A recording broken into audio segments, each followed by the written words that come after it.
Guys, or mga friendship ang ilang sementeryo na daw diri sa taas, friendship tanawa gud ninyo.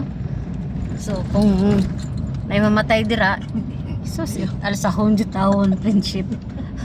Kaluoy po sa nag-alsa. May latag magbaktas. Nga magdala pa man jud ka, sus na lang ay na lang pamatay-matay kay layo ka ilang lubnganan kay nagit sa tuktok guys. Sa una lang nato na ayun sa mo papatay-patay dira pagpabuhi jud mo.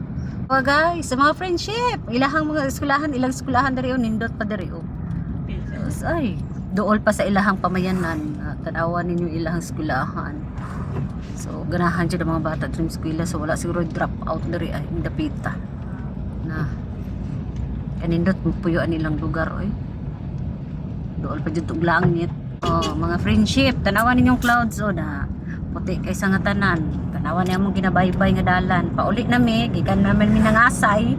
Busog naman kay niya mga tiyan. So, uli na kayo mi no. So, manay-ganap sa kong kinabuhi karon sa May 1, 2025. So, abangan ninyo guys ang susunod na mga ganap na pod. So, kana lang sa see you next time.